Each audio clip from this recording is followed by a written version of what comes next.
serpent zvinorepresenta pfungwa, musoro unotaura knowledge, pfungwa kuziva. The head of a serpent is the ideas, information of the devil.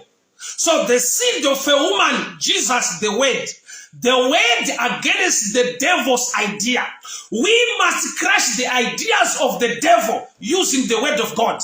The seed of a woman will crush the head of a serpent, which means when you get knowledge, you get Jesus, you get information, you can have the power, the ability to crush the head of a serpent. Head of a serpent, musoro wenyoka, uno representa musoro, which is idea, knowledge, uno representa the ideas of the devil. Saka uchiona kuti pa Calvary zvanga demonstrate in the physical. Nokuti Jesu paanoenda pa Calvary unonorovererwa panzvimbo inonzi Golgotha. Golgotha means a place of skull, kana kuti nzvimbo yedehenya. Skull, the head, dehenya musoro. So the seed of a woman akano crash at the head of a serpent. Jesu akaenda pa Golgotha akakunda aripo. Zvoreva kuti iye the word anga ari pamusoro pescal. So the word upon the head of a serpent. Akusoko kunenya. Bereka ndidzoke kunyanya ndina. So you will see kuti Mephibosheth ari kuleka understanding yekuti kana ndatouya pano because of the covenant, I must know my identity. Nekuda kwesungano yakaitwa, kwete kuramba ndichitaura identity yemafungiro angu. That's the same problem with the prodigal son. The prodigal son, although akadzoka kumba, but still he had a challenge concerning identity. Identity yake ari kuti baba musanditore semwana. Ari kuisa personal judgment. Ngwarira kuzvitonga kana kutongwa nevanhu usingazive mutongo waMwari pamusoro peupenyu wako. Bishop Mukarati, Bondia, Komshta House, Mozambique House, Chimoyo, God bless you.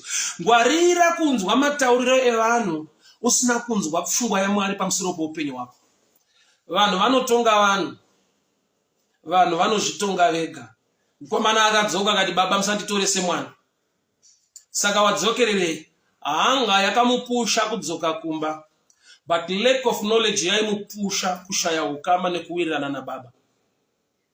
Musanditore semwana, nditore semuranda. So why are you back home? Hunger. Ari kure waifunga tukumba kwa baba wangu varanda vanodya kune zvakati. Hapana paakafunga kuti kuna baba, akati kuna baba vangu kune in my father's house. Crowd, his mind yanga focused on what the father has, not about the relationship with the father. Wakatonga ega nyaya dzake nekuda kwekuti hana kunge aziva kuti baba vane mufungo wakanaka pamusoro peupenyu wake. Nekuti baba wakati mwana wangu anga akafa adzoka, the lost is now found.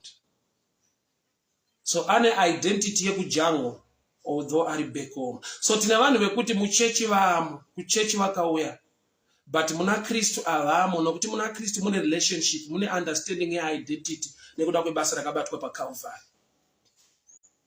That's why at the end, 2 Samuel chapter 16, muchaona kuti Mephibosheth lost everything to Ziba again. Why? Because battle yake, knowledge yake concerning identity nekuda kusaziva sungano, akati I'm just a dead dog. Matthew 15, zvinonzi nemumwe mukadzi wechiKenani inga wani mbwanana dzinodya zvinodonha pasi petafura.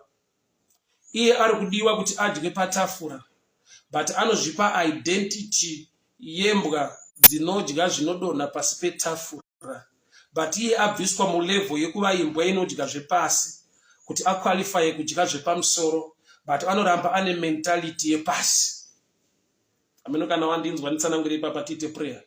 Mentality yake ndeyekuti why me, a dead dog.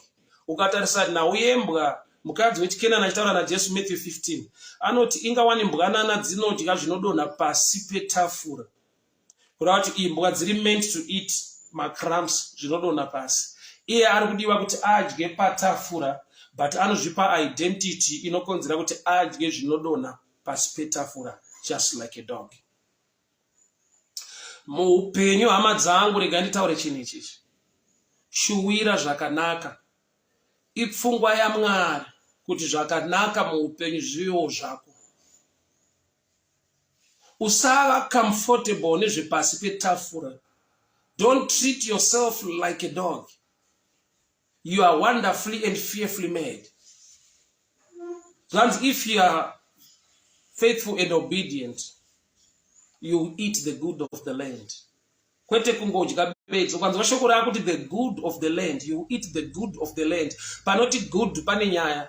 Eating is another subject, but eating the good of the land. Denga rinozwa kuti panyika pane zvinodyiwa, but there is something good. You eat the good of the land. Desire for good things. Unoziva here kuti Jesu ari pamuchinjikwa. Masoja, vanhu vaitova pabasa, vakarwira vakakanda mijenya kuti vatore mucheka wehembe dzake. He was dressing good. Saka wakaona kuti even paakasprayiwa perfume inodhura kuna vanhu vasina kutirwa zvakanaka. Mentality yekungoti zvekwaMwari hazvina basa. Nanhasi chiri yakadyarika muvanhu. Yekuti tinonamata saka zvakanaka hazvina basa. Jesu paakasprayiwa perfume inodhura, even the disciples vakati what a waste. There are people who don't value zvakanaka kuti zvive paupenyu hwavo. Maybe it's a subject for another day. But I want to pray with you today. Kuti you are not a dead dog. Hausi meant kudya zvepasi petafura.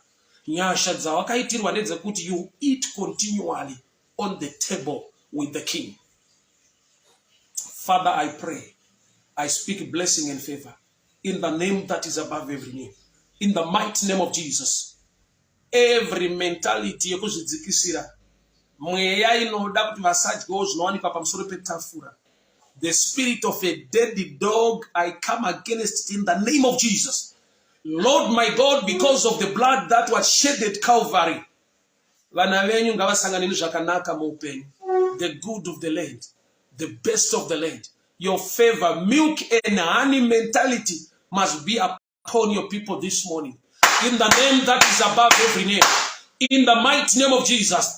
The best for your people. The best for your people. Zvakanaka Mwari zvive zvevana venyu. Nokuti muri Mwari wakanaka. Une mufungo wakanaka. Ane nyasha neupenyu hwevana vake. Ndataura utano. Ndataura utano. Ndataura utano. Ndataura favor. Ndataura kubudirira. Ndataura nyasha. Nezita raJesu. Nokuti nemavanga aKristu takaporeswa. Ndinotaura utano, ndinotaura kudzikinurwa. Vana venyu ngavarangarirwe Baba mangwanani ano. Mwari wenyasha nekuda kweropa rakaerera pamuchinjikwa. By the reason of the blood that was shed at Calvary, I speak blessing. I speak protection. I speak favor upon your people. In the mighty name of Jesus. Every plan of the enemy must be put to shame. Every negative voice must be silenced. In the mighty name of Jesus Christ of Nazareth. Baba mangwanani ano. Vana venyu ngavarangarirwe. Baba mangwanani ano. Nyasha ngadzivavhumba mire. Baba mangwanani ano. Zvavanoshira ngadzizadzikiswe. Imi kana mavhura masuo hakuna ungavhara. Mutsvene wakatendeka wakarurama wamasimba ose. Ndataura nyasha nekubata kwenyu kunoshamisa.